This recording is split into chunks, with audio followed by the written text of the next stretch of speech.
नमस्कार। योगाचार्य हेमलता शर्मा का, जैसा कि आप और हम सभी जानते हैं कि गर्भकाल के दौरान योग करना अति आवश्यक है। आजकल डॉक्टर भी इसको रिकमेंड करते हैं, किंतु हमें पहले पता होना चाहिए कि गर्भकाल के दौरान कौन कौन सी प्रैक्टिस हम कर सकते हैं और कौन सी प्रैक्टिस हम नहीं कर सकते। First semester, second semester, third semester, तीन महीनों में इसको बांटा गया है। 9 महीने का गर्भकाल का पूरा पीरियड होता है। तो फर्स्ट सेमेस्टर के अंदर आपको क्या क्या करना चाहिए, सेकंड सेमेस्टर के अंदर आपको क्या क्या करना चाहिए, थर्ड सेमेस्टर के अंदर आपको क्या क्या करना चाहिए, इन सभी बातों की जानकारी अपने 15 से 20 सालों के अनुभव के साथ हम आपको बताने जा रहे हैं, साझा करने जा रहे हैं। बट उसके साथ में ही हम आपको पहले ये कहना चाह रहे हैं कि आपकी बॉडी का टाइप आपका अपना है। सबका बॉडी का अपना एक टाइप होता है। एक फ्लेक्सिबिलिटी होती है, एक स्टेमिना होती है, स्ट्रेंथ होती है, अंडरस्टैंडिंग होती है। आपको जब भी प्रेगनेंसी योग करना हो तब किसी अच्छे अनुभवी टीचर के अंडर गाइडेंस करें, ताकि आपको भरपूर लाभ मिल पाए और अर्थ का अनर्थ ना हो। इस बात का आपको ध्यान रखना है। अब बात आती है कि आज हम आपको ये बताने जा रहे हैं कि फर्स्ट सेमेस्टर के अंदर जो पहला फर्स्ट, सेकंड और थर्ड मंथ है, अगर आपको पता चल गया कि आपने बेबी कंसीव कर लिया है, गुड न्यूज़ आपके पास आ गई है, तो आपको किन किन बातों पर ध्यान रखना है। फर्स्ट सेमेस्टर यानी बहुत ज़्यादा प्रिकॉशंस लेने की आवश्यकता है। इसके अंदर आप जो भी एडवांस प्रैक्टिस हैं, एक्सरसाइज हैं, ऐसा कोई प्रैक्टिस आप नहीं करेंगे जिसमें आपको हाई ब्लड प्रेशर बढ़े या ब्लड प्रेशर आपका बढ़े। एक्सरसाइज आप ऐसी कोई नहीं करेंगे आप जिसके अंदर आपकी ज़्यादा स्ट्रेंथ लग रही हो, प्रैक्टिस ज़्यादा हो रही हो। फर्स्ट सेमेस्टर के अंदर आप केवल मात्र बहुत लाइट आप प्रैक्टिस, हल्की स्ट्रेचिंग आप कर सकते हैं। वो हम बताएंगे आपको क्या क्या करना है। अभी हम बताएंगे आपको कौन कौन सी प्रैक्टिस आप कर सकते हैं। साथ में आप स्लो वॉक कर सकते हैं, बिल्कुल धीरे धीरे माइंडफुल वॉक आप कर सकते हैं। यानी माइंडफुल वॉक हम उसको कहते हैं जब आप चल रहे हैं, वॉक कर रहे हैं, तो आपकी श्वास प्रश्वास की क्रिया के साथ में, लय के साथ में, लयबद्ध तरीके से आप वॉक कर सकते हैं। अर्थात 2 स्टेप्स आपने इनहेल किया, 2 स्टेप्स आपने एक्सहेल किया, बहुत शांति से, तसल्ली भाव से, और साथ में अपनी बॉडी को समझना, इस एक्सेप्टेंसी को समझना कि मैं प्रेग्नेंट हूँ और ये मेरा बॉडी एक प्रेग्नेंट महिला का बॉडी है। अभी मेरी बॉडी के अंदर बहुत सारे हार्मोनल इम्बैलेंस होंगे, बहुत सारा हार्मोन्स का सिक्रेशन होएगा, बॉडी मेरी तैयार हो रही है। अब इन सब बातों की एक्सेप्टेंसी आपको ध्यान रखनी है, स्वीकार करना है कि मेरी बॉडी अब साधारण बॉडी नहीं, एक गर्भवती महिला की बॉडी है, तो उसको उतना ही केयर करके रखना है।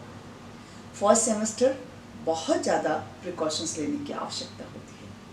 इस सेमेस्टर में आप ना कोई पेल्विस एरिया वर्क करेंगे, आप ना कोई ज़्यादा स्ट्रेचिंग वाली एक्सरसाइज करेंगे। आप ध्यान रखेंगे कि यहाँ पर आप मेंटली, इमोशनली अपने आप को ज़्यादा रेडी करें। अर्थात आप ब्रेथ वर्क ज़्यादा करें, आप प्राणायाम ज़्यादा करें, आप मेडिटेशन ज़्यादा करें, आप सेल्फ काउंसलिंग ज़्यादा करें, ताकि इस 3 महीनों के दौरान, जैसा कि आप और हमको सबको पता है कि 3 महीने के दौरान सबका बॉडी अलग अलग टाइप से रेस्पॉन्ड करता है।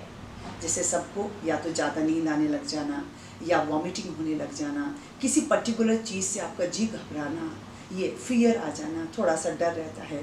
तो ये प्रेगनेंसी के जो है, जैसे बार बार चक्कर आना, मूड स्विंग्स होना, तो ये फर्स्ट सेमेस्टर के अंदर ज़्यादा होते हैं, क्योंकि बॉडी के अंदर बहुत सारे हार्मोन्स का इम्बैलेंस होता है, सिक्रेशंस होता है, जो आपके मूड को अप डाउन करता है, और बॉडी फिर वैसा ही आपका रिएक्ट करती है, रेस्पॉन्ड करती है।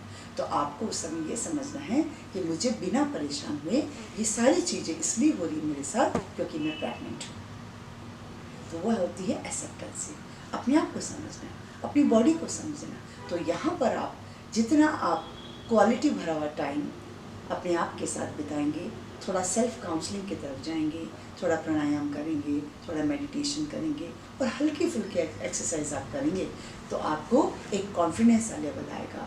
जो फटीक आपके अंदर इकट्ठी हो रही है वो आपके अंदर नहीं इकट्ठी होगी, एंग्जाइटी नहीं होगी आपको, और थोड़ा सा फियर जो है वो भी आपका ओवरकम हो जाएगा।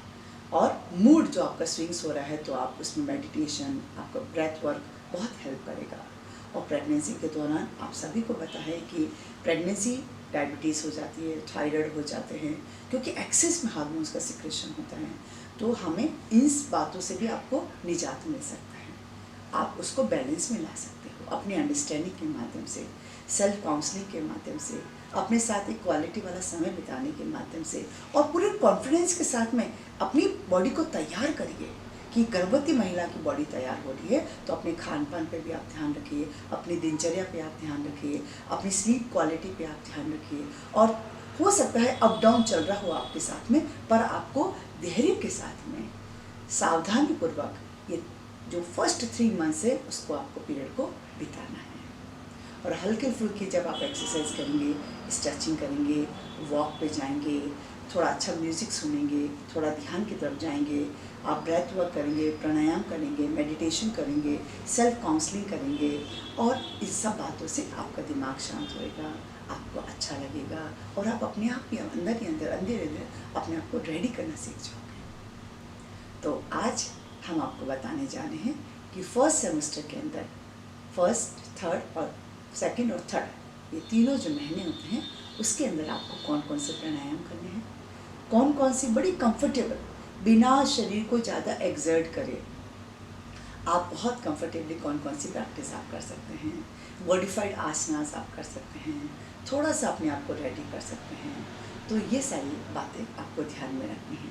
और इसमें ये भी होता है फर्स्ट सेमेस्टर के अंदर, ताकि आपका मिसक्रेज ना हो, तो आप किस तरह से आप मूल बंधा लगा सकते हैं, स्ट्रॉन्ग बना सकते हैं अपने पेल्विस एरिया को, ताकि ऐसा कोई खतरा आपके पास नहीं आए। कोई भी हैवी वजन वाली चीज़ें आपको नहीं उठानी है, ठीक। इन सब बातों को थोड़ा एक अनुभवी टीचर आपको बता सकता है कि आपको कैसे प्रिकॉशंस लेने हैं, आपको कैसे अपने आप को तैयार करना है, अपनी बॉडी को तैयार करना है, अपने माइंड को तैयार करना है, अपने इमोशंस को तैयार करना है, और अपनी बेबी का बहुत अच्छे से अपने जीवन के अंदर स्वागत करना है। तो आप सभी तैयार हो जाइए। चलिए हम अब आपको बताते हैं कि फर्स्ट सेमेस्टर के अंदर आपको कौन कौन सी प्रैक्टिस आपको करनी चाहिए। आइए हमारे साथ।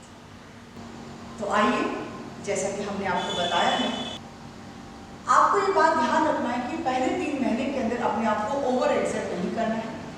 अपनी बॉडी को समझते हुए उतनी ही प्रैक्टिस देनी है जितनी आप कर सकते हैं। प्रैक्टिस के दौरान यदि आपको लगे कि आपको चक्कर आ रहे हैं, डेजीनेस आपको फील हो रही है, ब्रेथलेस आप फील कर रहे हैं, या आपको लग रहा है कि कहीं पेन हो रहा है, कोई डिस्कम्फर्ट आप फील कर रहे हैं, इमीडिएटली आप प्रैक्टिस को छोड़ सकते हैं। अपनी बॉडी को समझते हुए जितना आप अभ्यास करेंगे, जितनी आप प्रैक्टिस करेंगे, उतना लाभ पहुंचेगा आपको भी और आपके गर्भस्थ शिशु को भी। ये 3 महीनों के दौरान तो हाइड्रेट रखना बहुत जरूरी है। तो आप क्या करेंगे इसके लिए? कोकोनट वाटर आपको लेना है। कम से कम 1 दिन के अंदर आप 10 से 12 ग्लास पानी। 3 महीने के दौरान जो वॉमिटिंग वाला पीरियड होता है, जिसमें वॉमिट होती है, मूड स्विंग्स होते हैं, चक्कर आते हैं, बॉडी में एकदम लथार्जिकनेस या डेजीनेस सा लगता है, दिन भर सोए रहे, उन सब से आपको बड़ा निजात मिलेगा। तो छोटे छोटे बातों का ध्यान रखते हुए, अपने आप की केयर करते हुए, गड़बड़ी जो गर्भस्थ शिशु है उसकी भी केयर करते हुए, और गड़बड़ी को अपनी गर्भकाल के दौरान, ये गर्भ वाली बॉडी है जिसके अंदर गर्भस्थ शिशु पल रहा है, उस बॉडी को, प्रेग्नेंट बॉडी को आपको ध्यान रखना है। साथ में हमको ये ध्यान रखना है कि जब भी आप कोई भी प्रैक्टिस आप कर रहे हैं तो प्रैक्टिस ऐसी होनी चाहिए जो बहुत ही कंफर्ट लेवल पे हो। यानी आप ज़्यादा, आपको जंपिंग जैक्स आपको नहीं करने हैं, जंप आपको नहीं लेने हैं, तेज तेज सीढ़ियाँ आपको नहीं चढ़नी है, ना उतरनी है, हैवी वजन आपको नहीं उठाना है, क्योंकि बहुत सारे चांसेस मिसकरेज के रहते हैं। तो इन बातों का आप ध्यान रखिए। अब कंफर्ट लेवल पे आप क्या क्या कर सकते हैं? तो आप स्लो वॉक पे जा सकते हैं, आप बहुत अच्छे योग गुरु के अंडर गाइडेंस आप योग की प्रैक्टिस कर सकते हैं, ये कर सकते हैं आप। तो इन बातों का यदि आप ध्यान रखोगे तो प्रेगनेंसी के दौरान जो आपको डायबिटीज हो जाती है, प्रेगनेंसी के दौरान जो आपको थायराइड हो जाता है, ओके, और प्रेगनेंसी के दौरान जो आपको बहुत सारे चक्कर आते हैं, एक थोड़ा सा बॉडी के अंदर आपको थकान फील होती है, मूड आपके बड़े स्विंग होते हैं, कभी अच्छे कभी बुरे, इस तरह से। और सबसे बड़ी बात तो जो डर है वो डर आपकी बॉडी में से निकलता है। और आजकल की यंग जनरेशन को देखें तो वो बॉडी के प्रति ज़्यादा अवेयर रहते हैं कि हमारा फैट तो नहीं बढ़ जाएगा। तो यदि आप स्टार्टिंग से ही थोड़ा थोड़ा स्ट्रेचिंग करते चलेंगे, थोड़ी थोड़ी प्रैक्टिस करते रहेंगे, तो बॉडी में एक्स्ट्रा फैट इकट्ठा नहीं होगा, बॉडी वेट आपका नहीं बढ़ेगा, बॉडी आपका टोन अप रहेगा।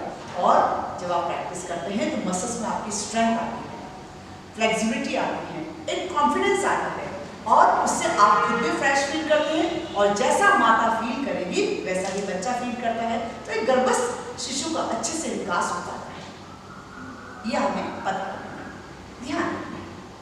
अब बात आती है कि ऐसे कौन से योगासन हैं जो हम कर सकते हैं। तो पहले 3 मंथ्स के अंदर ये बहुत बड़ा भ्रम है, मिथ है कि 3 महीने के बाद ही योग करना है। ऐसा नहीं है। आप 3 महीने के दौरान भी आप योग को फर्स्ट मंथ से ही शुरू कर सकते हैं। बट फिर कहा जा रहा है कि बड़े कंफर्ट जोन में अपनी बॉडी को समझते हुए, कुछ चीज़ों का ध्यान रखते हुए, और अपने जो भी आपका डॉक्टर है उससे सलाह लेके आप आराम से काम करें। वो काम बिल्कुल भी नहीं करना है जिसमें पेल्विस एरिया पे आपका ज़्यादा फोर्स लगता है, वो कार्य आपको नहीं करना है। लेबर वर्क वाले इस तरह से कोई भी ऐसा भारी काम आपको नहीं करना है, चाहे घर के काम कर रहे हो, चाहे आप प्रैक्टिस के दौरान कर रहे हो। तो कुछ बातों का ध्यान रखेंगे तो आप भी सुरक्षित रहेंगे, बच्चा भी सुरक्षित रहेगा, और एक अच्छा अपनी बॉडी का, हेल्थ का, फिजिकल हेल्थ का, मेंटल हेल्थ का, इमोशनल हेल्थ का आप ध्यान रखते हुए एक अच्छे गर्भस्थ शिशु का विकास देने में आप अपनी भूमिका निभा पाएंगे। तो चलिए हम देखते हैं, आज हम ये बताने जा रहे हैं आपको कि कौन कौन से आसन आप कर सकते हैं, कैसी प्रैक्टिस आपको करनी चाहिए। तो रेस्टोरेटिव आसन जिनमें रेस्ट मिलता है ज़्यादा से ज़्यादा, वो आसन हम जाते रहेंगे। और थोड़ा सा कमर की स्ट्रेचिंग है, क्योंकि गर्भकाल के दौरान सारा जब आपका बॉडी वेट आपका बढ़ता है, गर्भस्थ शिशु का विकास होता है, तो उसमें सारा का सारा बॉडी वेट कौन लेगा? आपकी कमर रहती है। तो अक्सर देखा गया है कि जो गर्भणी है उसको शिकायत रहती है कि कमर का दर्द बहुत ज़्यादा हो रहा है, तो वहाँ पे कमर दर्द आपका थोड़ा सा रिलैक्स हो जाएगा। तो आपको क्या करना है, सबसे पहले हम बताने जा रहे हैं कि कुछ खड़े होने वाले आसन जो आपको अपना सकते हैं और बड़े सेफ है, सुरक्षित है। आइए, सबसे पहला आसन जो है आप ताड़ासन कर सकते हैं। तो इसमें क्या करेंगे, दोनों हाथ आगे लेके जाएंगे, दोनों हाथों के फिंगर्स का लॉक लगा के थोड़ा कंधे भी आगे खींचेंगे, फिर आराम से श्वास भरते हुए दोनों हाथ ऊपर लेके जाएंगे, हल्की सी एड़ियां ऊपर उठाएंगे और दोनों हाथ श्वास छोड़ते हुए नीचे लेके आ जाएंगे। एक बार फिर से इसको दोहरा कर देखते हैं कैसे करना है। हाथों के फिंगर्स का लॉक लगाएं, ऊपर ताने, खींचें, पूरा वक्षस्थल आपके कंधे ऊपर ताने, और अच्छा ब्लड सर्कुलेशन बॉडी के अंदर हो जाएगा। दोनों हाथ घुमाते हुए नीचे नहीं आए, डाउन। इससे आपके पूरे शरीर, संपूर्ण शरीर के अंदर रक्त का संचार अच्छा हो जाएगा। अब क्या करना है, दोनों पैरों की चौड़ाई आप बढ़ाएंगे, दोनों हाथों को कमर पे रखेंगे, क्योंकि स्टार्टिंग से ही कमर की स्ट्रेंथ और फ्लेक्सिबिलिटी दोनों ही इंक्रीज करके चलेंगे ताकि कमर दर्द आपको ना हो। तो कमर पे हाथ रखेंगे, दोनों हाथ कमर पे, और धीरे धीरे बड़ा सॉफ्टली आप ट्रंक रोटेशन करेंगे। बड़ा धीरे धीरे धीरे धीरे आपको मूवमेंट करना है। जब आप आगे से लेके जा रहे हो तो आपको श्वास भरना है, पीछे से लाते समय आपको श्वास छोड़ना है। सर्कल को कंप्लीट करते समय इसको आप एंटी क्लॉकवाइज करिए आराम से। तो आपकी रूट ऑफ द थाई, आपकी पूरी कमर, आपकी आंतें, मतलब पूरा एक अच्छा रोटेशन हो जाएगा। तो आपकी पाचन शक्ति अच्छी रहेगी और कमर भी आपकी सुदृढ़ बनेगी, लचीली रहेगी और रिलैक्स हो जाएगी। अब तीसरा हम बताने जा रहे हैं, दोनों पैरों की चौड़ाई फिर से 2 से 2.5 फीट बढ़ाना है। आप उल्टे हाथ को कमर पे रखें, सीधे हाथ को श्वास भरते हुए आगे से ऊपर उठाएं, ऊपर उठेगा सीधा हाथ, और श्वास छोड़ते हुए धीरे धीरे आप उल्टी तरफ जाएंगे, हल्का हल्का स्ट्रेच करेंगे और वापस से श्वास भरते हुए ऊपर आ जाइए और ऊपर आके हाथ को सामने से नीचे कर दीजिए। दूसरा हाथ ऊपर उठाएंगे, अब दूसरा हाथ ऊपर उठाया, श्वास भरा, श्वास छोड़ते हुए आराम से दूसरी तरफ लेके जाएंगे, अपनी बॉडी को समझते हुए उतना ही करेंगे जितना बॉडी अलाउ कर रहा है, और फिर धीरे धीरे ऊपर आ जाएंगे और श्वास छोड़ते हुए आप हाथ को नीचे ले आएंगे। इतना आप करेंगे, दोनों पैरों को मिला लेंगे। बैठने वाले आसन में आप इस तरह से वज्रासन में बैठ जाएंगे। वज्रासन में बैठने मात्र से कमर आपका मेरुदंड एकदम सीधा हो जाएगा। तो मेरुदंड सीधा हो जाएगा तो क्या होगा, कमर के आसपास की जो मसल्स है, नर्व्स है, जहाँ से ब्लड सर्कुलेशन और अच्छा आपका वहाँ पे बहाव बढ़ेगा, ब्लड सर्कुलेशन अच्छा हो जाएगा, कमर दर्द आपका रिलीज हो जाएगा। झुक के नहीं बैठना है, कोशिश करें कि आप सीधा बैठें, तो इससे भी बड़ा फायदा पहुंचेगा। और क्या फायदा पहुंचेगा, आपकी पाचन शक्ति बहुत अच्छी हो जाएगी, सुदृढ़ हो जाएगी, अच्छा पचेगा, अच्छा रस बनेगा, तो वो रस ही आपके बच्चे को अच्छा विकास करने में सहायता देगा। बटरफ्लाई के अंदर बैठेंगे आप और धीरे धीरे धीरे धीरे आप बटरफ्लाई करेंगे, धीरे धीरे बहुत रिलैक्सिंग मोड में करेंगे, ज़्यादा तेज नहीं करना, धीरे धीरे करें कंफर्टेबली। तो इससे क्या होगा, आपके पैरों के अंदर ब्लड सर्कुलेशन अच्छा होगा, ये आप कर सकते हैं। पेल्विस एरिया थोड़ा सा आपका फ्लेक्सिबल होगा और लोअर बैक का एरिया आपका फ्लेक्सिबल होगा, तो कमर में नीचे बैठने में आपको कभी भी दर्द नहीं होगा। दोनों पैर सीधे कर देंगे सामने, दोनों पैर सीधे हैं, दोनों पैरों की चौड़ाई थोड़ी सी बढ़ाएंगे, दोनों पैरों को हल्का सा शेक करेंगे पहले, ताकि प्रेगनेंसी के दौरान अक्सर महिलाओं को देखा गया है कि उनके क्रैम्प में बहुत आते हैं, है ना। तो क्रैम्प फिर आपका, अगर पैरों की स्ट्रेचिंग आप अच्छी रखोगे, ब्लड सर्कुलेशन आपका अच्छा फ्लो होएगा, तो फिर आपके जो क्रैम्प है वो आपके नहीं आएंगे। अब दोनों पैर के पंजों को अपनी बॉडी की तरफ तानना है, खींचना है और कोशिश करके घुटने की कटोरी को, जो नी कैप होती है, उसको नीचे की तरफ दबाना है, प्रेस करना है। इस तरह से आप करेंगे। फिर पैरों को सामने की तरफ तानेंगे, पंजों को फिर अपनी तरफ तानेंगे, फिर सामने की तरफ तानेंगे।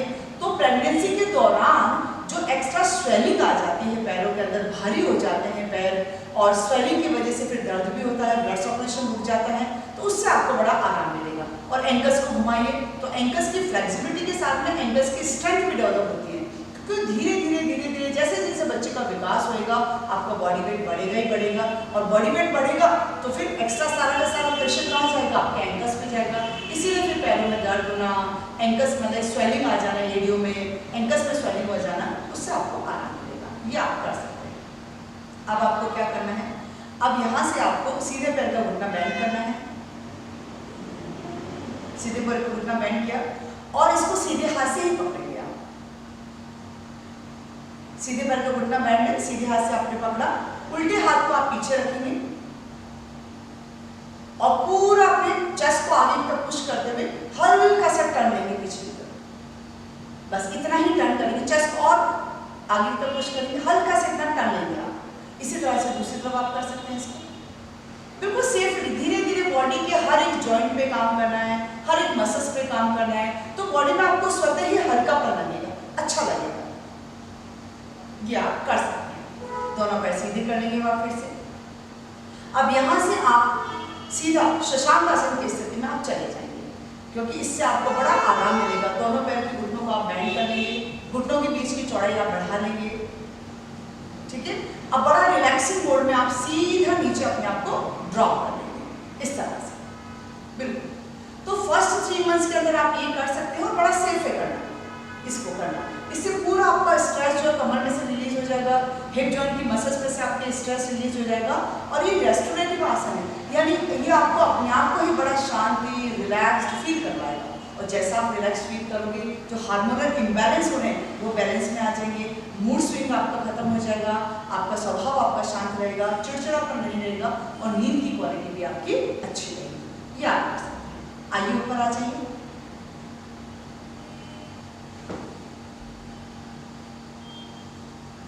इसके बाद आप थोड़ा सा आप अपने घुटनों पे खड़े हो जाएंगे। पहले घुटनों पे खड़े हो जाइए, घुटनों के बीच की चौड़ाई थोड़ी सी बढ़ा लीजिए, कंफर्टेबल कर लीजिए, हल्का सा अपने कमर पे सपोर्ट दीजिए। हाँ, सपोर्ट देते हुए हल्का सा पीछे की तरफ जाएंगे आप, और अपने वक्षस्थल को यानी चेस्ट को ऊपर की तरफ पुश करेंगे, कोहनियां पीछे लेके जाए। ये आसन भी आप कर सकते हैं, सेफ है, इसके अंदर कोई भी आपको असुरक्षा का,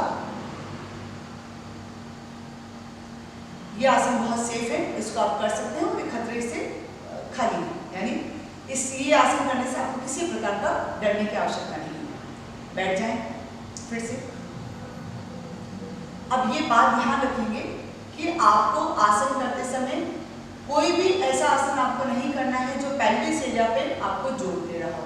हम और भी आपके लिए एक वीडियो लेके आ रहे हैं जिसके अंदर केवल ये बताया जाएगा कि प्रेगनेंसी के दौरान कौन कौन से आसन और कैसी कैसी प्रैक्टिस को आपको अवॉइड करना है। फर्स्ट मंथ में भी, फर्स्ट सेमेस्टर में भी, सेकंड सेमेस्टर में भी, थर्ड सेमेस्टर में, यानी प्रेगनेंसी के पूरे 9 मंथ्स के दौरान आपको कौन कौन से आसन आपको करना, अवॉइड करना है, ये भी वीडियो हम आपके पास लेके आने वाले हैं। इसके बाद में हम नेक्स्ट करने जाएंगे कि आप सीधा लेट जाए, कमर के बल पे सीधा लेट जाए। कमर के बल सीधा लेटने वाले आसन, सीधा लेटकर करने वाले आसन हम आपको बता रहे हैं। सेतु पद्मासन आप आराम से कर सकते हैं। तो दोनों पैर के घुटनों को बेंड करेंगे, दोनों घुटनों के बीच की चौड़ाई बढ़ाएंगे, एड़ियों के बीच की चौड़ाई बढ़ाएंगे और धीरे से अपने हिप को ऊपर उठाते हुए पूरा स्ट्रेस को अपनी कमर में से रिलीज करेंगे और वापस श्वास छोड़ते हुए नीचे ले आएंगे।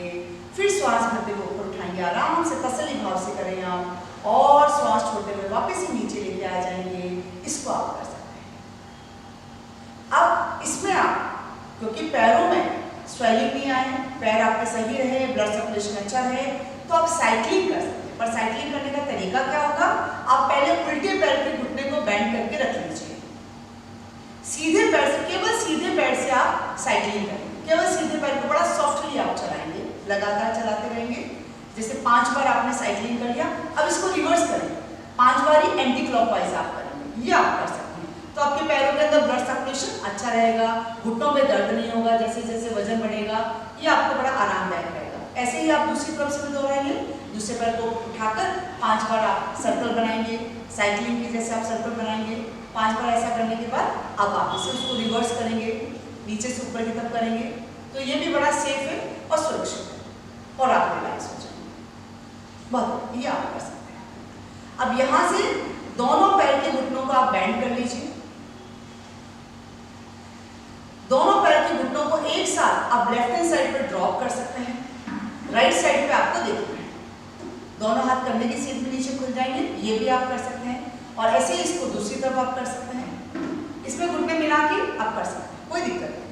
तो ये आपको बड़ा आराम देगा और कमर में से जो भी आपका स्ट्रेस है वो आपका रिलीज रहेगा और बॉडी में थोड़ा हल्कापन लगेगा। तो बॉडी में जैसे ही हल्कापन लगेगा, खुद को भी एक कॉन्फिडेंस, एक आत्मबल आपको मिलता है और बॉडी आपको अच्छा लगता है प्रेगनेंसी के दौरान।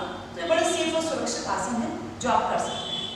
प्रेगनेंसी के दौरान आप एक काम और कर सकते हैं, यानी दीवार की सपोर्ट से दोनों पैरों को थोड़ा सा ऊपर उठा के रख सकते हैं। और जैसे हम पैर ऊपर उठाएंगे, ये हम जैसे हम ये दीवार दो सब ये समझ लीजिए आप अपने बेड पर हैं तो ये दीवार है। दीवार के ऐसे दोनों पैर रखे आप खुले छोड़ सकते हैं, ढीला छोड़ सकते हैं। तो सारा आपके पैरों में से ब्लड सर्कुलेशन नीचे आएगा, आप बड़ा रिलैक्सिंग फील करोगे। तो ये आसन आप कर सकते हैं पर दीवार के सहारे। स्वयं बिल्कुल भी प्रैक्टिस नहीं करेंगे कि दोनों पैर एक साथ ऐसे ऊपर उठाना, ये आप नहीं करेंगे। आपको कहा जा रहा है कि दीवार की सहायता से दीवार पर पैर रखते हुए आप बिल्कुल आराम से दिन में, दोपहर में आप लेट जाइए, शाम को आप लेट जाइए। तो ये बड़ा आपको रिलैक्सिंग लगेगा और धीरे धीरे आप नीचे की तरफ आ जाएंगे। अब आपको ये ध्यान रखना है कि प्रेगनेंसी के दौरान हम ऐसा कोई कार्य नहीं करें कि हमारी प्रेगनेंसी में हमारे शरीर को, स्वास्थ्य को हानि पहुंचे या फिर बच्चे के स्वास्थ्य के विकास में कोई हानि पहुंचे। तो वो कैसे होगा, जब हम स्वयं अवेयर रहेंगे, जागरूक रहेंगे, चेतन रहेंगे और हमारी बॉडी को हम समझेंगे, उतना ही करेंगे कि हमारी बॉडी जितना कर पाए। अपनी लिमिट को हमें क्रॉस नहीं करना है किसी भी हालत में। जितना बॉडी अलाउ करे उतना ही करेंगे। तो यहाँ पर ये जानना बहुत जरूरी है कि जो गर्भवती महिलाएं हैं, जो आजकल की यंग गर्ल्स हैं, उनको गर्भकाल के दौरान अपने गर्भ को लेके भी और स्वयं के स्वास्थ्य को लेके भी बड़ा डर रहता है कि कहीं हमसे ऐसा कुछ ना हो जाए कि इसमें बच्चे के स्वास्थ्य पे कोई गलत असर पड़ जाए। तो इसके लिए क्या करेंगे, हम बैठ के शांतिपूर्वक प्राणायाम करेंगे, ताकि प्राणायाम करने से, ब्रेथ वॉक करने से हमारा दिमाग शांत रहेगा, मन हमारा शांत रहेगा, अच्छी नींद आएगी, तो बॉडी में से थकान पूरी निकलेगी। और फिर हम कौन कौन सा प्राणायाम कर सकते हैं, तो आइए जानते हैं कौन सा प्राणायाम। इसमें आप अनुलोम विलोम प्राणायाम की मदद ले सकते हैं। बड़ी शांति से बैठ के अपने सीधे हाथ के अंगूठे से सीधे नोस्ट्रल को आप बंद करेंगे और धीरे धीरे धीरे इस तरह से श्वास लेंगे, like 2 bodies are inhaling together. 2 शरीर एक साथ श्वास ले रहे हैं। इतना अच्छे से अपनी बेबी के साथ में, कनेक्टिविटी के साथ में आप श्वास लेंगे और धीरे धीरे धीरे दूसरे नोस्ट्रल से आप श्वास को बाहर छोड़ेंगे। और जब आप श्वास लेंगे, जिससे छोड़ा है उससे पुनः श्वास लेंगे और दूसरे नोस्ट्रल से आप बाहर श्वास छोड़ेंगे। फिर जिससे छोड़ा उससे फिर लेंगे श्वास को और दूसरे नोस्ट्रल से आप बाहर छोड़ेंगे। पर आपको पता होना चाहिए कि हमें श्वासायाम नहीं करना है, हमें प्राणायाम करना है। अर्थात ऐसा प्राणायाम करना, इस तरह से श्वास को हमें चलाना है कि हमारे अवेकनिंग हो जाए, हमारी चेतना का विकास हो, हमारे अंदर एक आत्मबल आ जाए, कॉन्फिडेंस हमारे आ जाए। और उसका जब आप शांति से प्राणायाम करोगे तो उसका बहुत बड़ा असर आपके पैरासिम्पैथेटिक नर्वस सिस्टम पे पड़ता है, जो रिलैक्सिंग हार्मोन्स का सिक्रेशन करता है, हैप्पी हार्मोन्स का सिक्रेशन करता है, आपकी नींद की क्वालिटी को अच्छा करता है, आपके स्वभाव को शांत रखता है। तो आराम से बैठ के आपको अनुलोम विलोम प्राणायाम करना है। किसी भी प्राणायाम के अंदर आपको श्वास को शरीर के अंदर नहीं रोकना है, अर्थात योग की भाषा में जिसको कुंभक कहा जाता है, चाहे आंतरिक कुंभक हो या बाह्य कुंभक हो, आपको बिल्कुल भी श्वास को नहीं रोकना है। अब आप ये तरीका भी जानना चाहेंगे कि श्वास चलाने का तरीका क्या होना चाहिए। श्वासायाम का मतलब हमारा होता है, ये कहलाता है श्वासायाम करना। केवल श्वास यानी नेजल ब्रीदिंग करना, तेज तेज श्वास लेना छोड़ना, फिर जिससे लिया है उसे लेना छोड़ना, ये प्राणायाम नहीं है, ये श्वासायाम है। प्राणायाम करने का पहले श्वास चलाना कैसे है ये भी हमें सीखना अति आवश्यक है। इसके लिए आप क्या करेंगे, अपने सीधे हाथ की हथेली से धीरे धीरे जैसे जैसे जैसे जैसे शरीर के अंदर श्वास ऊपर जाएगी, अंदर की तरफ जाएगी, जैसे जैसे शरीर के अंदर श्वास अंदर की तरफ जाएगी, आपको हाथ ऊपर की तरफ उठाना है। फिर शांति से जैसे जैसे श्वास शरीर से बाहर की तरफ निकलेगी, आपको आराम से हाथ को नीचे लेके आना है। फिर धीरे धीरे धीरे धीरे अपनी हथेली की गति के अनुसार, जिस तरह से हथेली की आपकी फ्लो चल रहा है, गति चल रही है, धीमी गति से हथेली ऊपर आ रही है, उतनी ही धीमी गति से श्वास को अंदर लेना है। जितनी धीमी गति से आप हथेली नीचे लेके जा रहे हो, उतनी ही धीमी गति से आपको श्वास को बाहर की तरफ छोड़ना है। तो धीरे धीरे जब आप ये प्रैक्टिस करने लग जाओगे फोकस्ड होके, तो आपको पता चल जाएगा कि श्वास को सही रूप में चलाने का तरीका क्या होता है।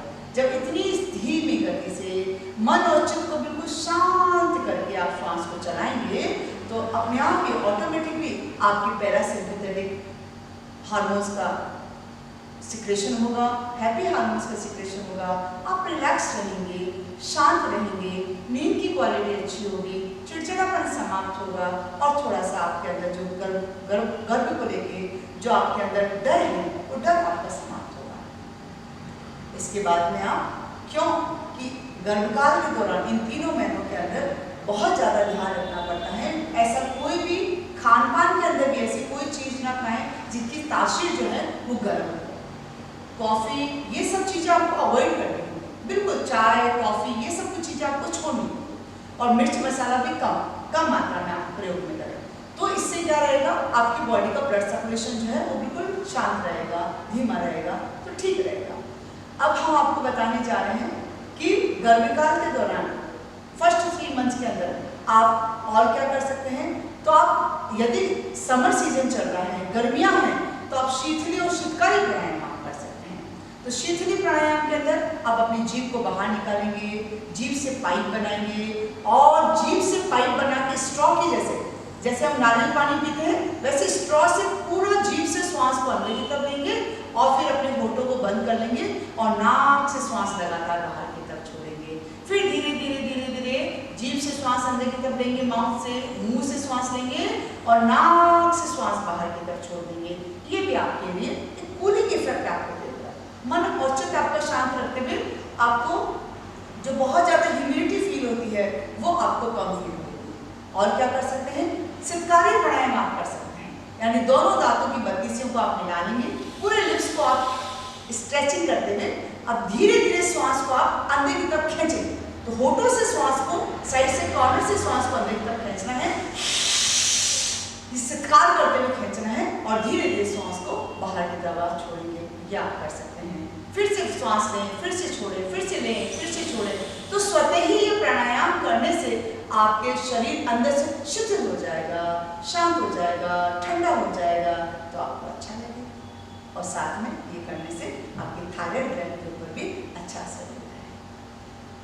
आप क्या कर सकते हैं, तो चलिए हम आपको बताने जा रहे हैं कि शरीर के साथ साथ में आपके दिमाग की शांति का भी हमें बहुत ध्यान रखना है।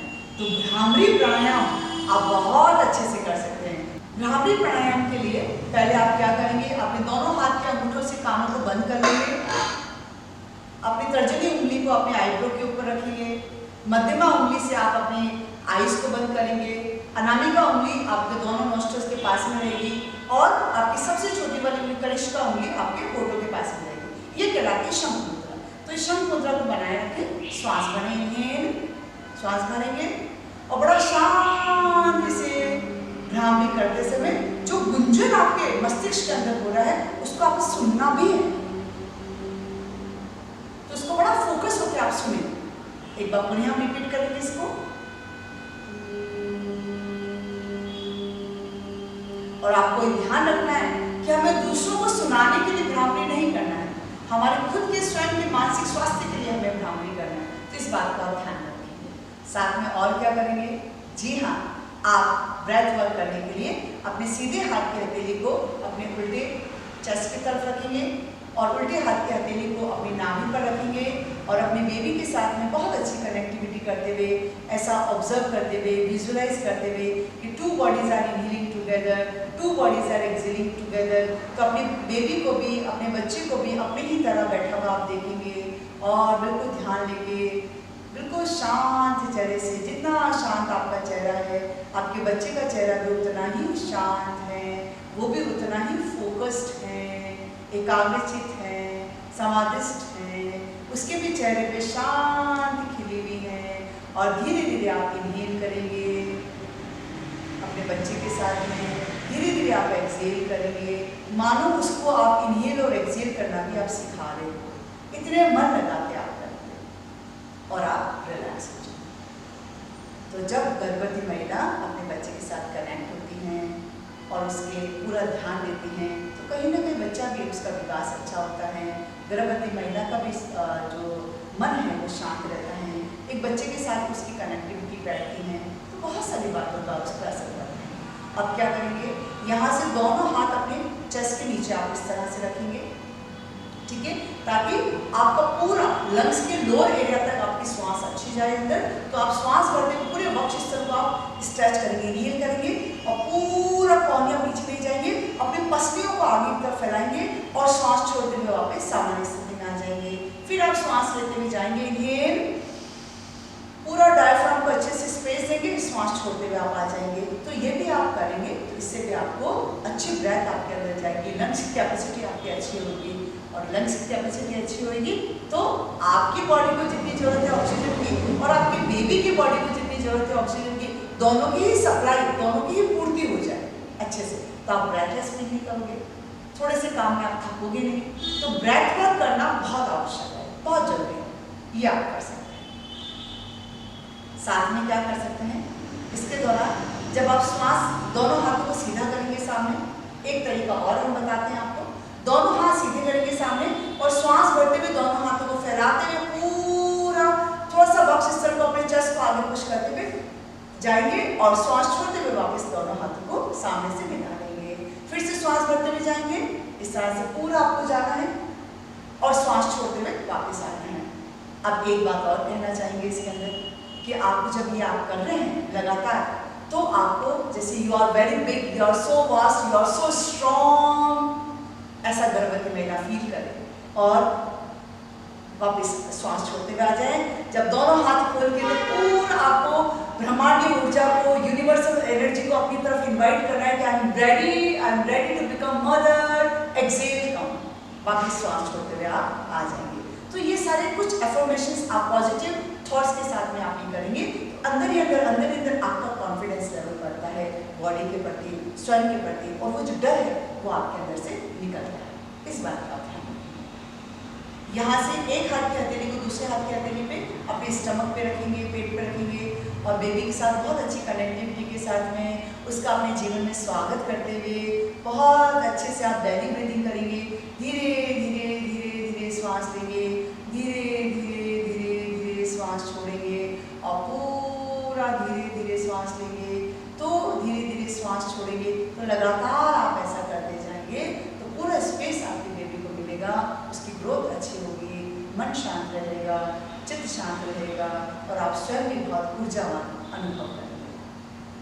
तो ऐसे ही अनलिमिटेड, अनकाउंटेबल ऐसे मॉडिफाइड ब्रेथ वर्क है जिसको आप कर सकते हैं, पर कब करना होगा और कैसे करना होगा ये कोई आपको एक्सपीरियंस्ड अनुभवी योग शिक्षक आपको बता सकता है, योग गुरु ही आपको बता सकता है।